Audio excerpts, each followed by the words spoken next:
I was at my Disney job yesterday night, and we're talking about this because I guess one of the people I work with, they're going to Epcot, which is the like Disney in Florida, and they were telling me how it's way different than the one that's in California, you know. And I kind of was thinking like I don't want to like take a tour of the place like online just because like I don't want to like spoil it, because like some things you want to like experience in real time. But I did want to watch this review because I know that you have to buy like hotels and hotels are expensive.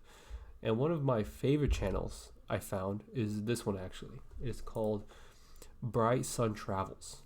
It's very fascinating. It's just like a review of the hotel actually. Disney's Contemporary Resort is a special place in Walt Disney World. Its origins date all the way back to some of the earliest master plans of the property and was ultimately built as one of two hotel resorts around the Magic Kingdom in 1971. With a monorail running through the massive A-frame building, the engineering work of US Steel has held up today as a spectacular building. But Disney has also kept up with pricing, and today, the Contemporary Resort is one of the most expensive So hotels if on. you're a cast member or an employee and you happen to go in any one of these hotels, it's like give or take 60% off.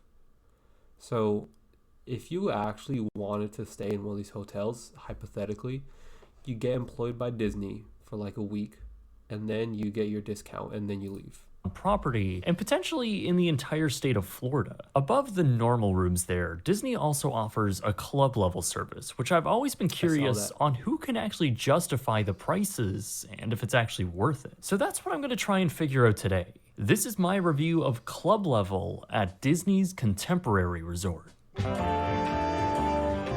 Now this YouTube channel, they do way more other stuff, like way more reviews than just Disney.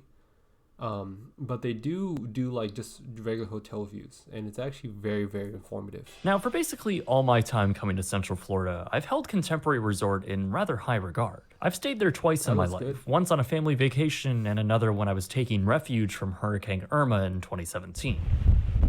So I Really? actually really do like this hotel, mainly from its inspiring design. Now looking back, even the most recent room interiors were a bit dated. So it made sense when Contemporary received a I renovation tried through the navigating their second half of website, and it was kind of 2021. hard. All of the rooms were rehabbed with a theme of the Incredibles, bound together with a retro futurism design. Now, when I wanted to try one of these rooms out in club Is level, it just me, or does the sofas just not match?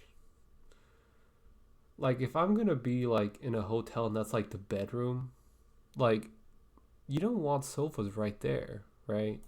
I don't I was think you fully do. expecting to get one of those rooms that have been heavily promoted. I actually called the morning of to see if we can get a room, to which we did and paid full price for what Disney expects you to pay for this. I'll reveal that price a little later in the video, but let's go ahead and get checked in. Oh wow, this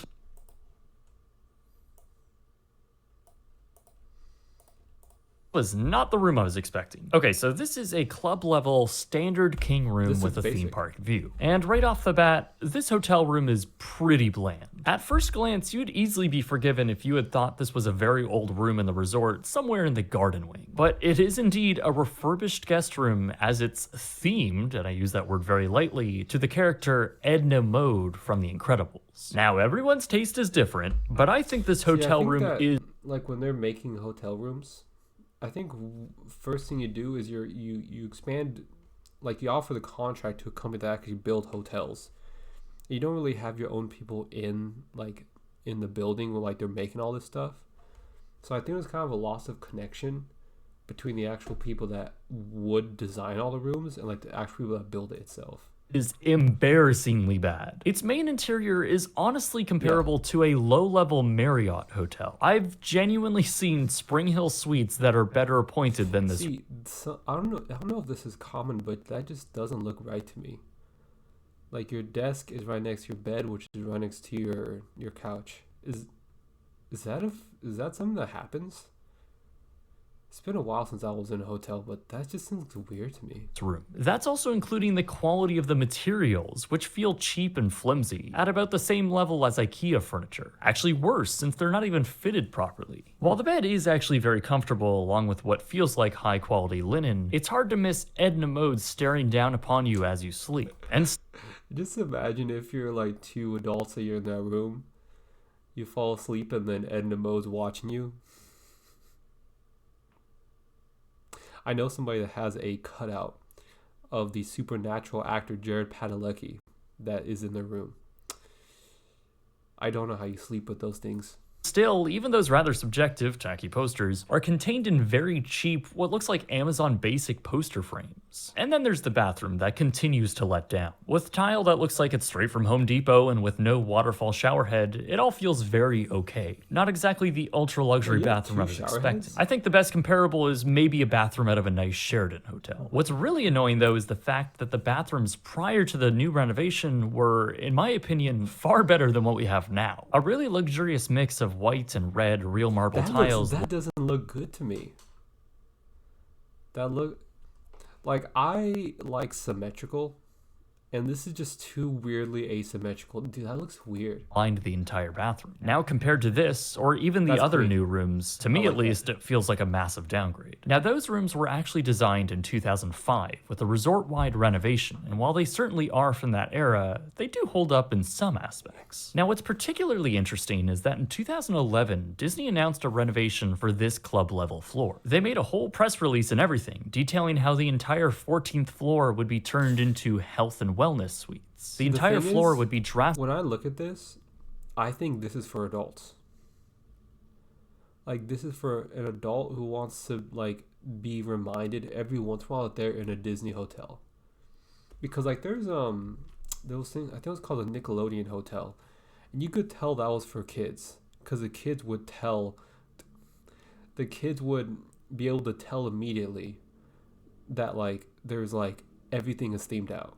But this, it seems more of like a parents, like, stay at the hotel and the kids, like, go out and, I don't know, get bit by mosquitoes in Florida or something. Drastically renovated to feature environmentally friendly design elements, bamboo flooring, and a bunch of other stuff. Slated to be completed by late 2011, it just never happened. Instead, the floor got a rather generic yet updated design until recently, when we got the Mode. Now, the adjoining doors to the other room let in a lot of noise, which really hindered the privacy in here. I mean, we could hear entire conversations of our neighbors talking at a pretty moderate sound level. That, along with a spider web in our bathroom, really didn't give the ultra luxury experience I was expecting.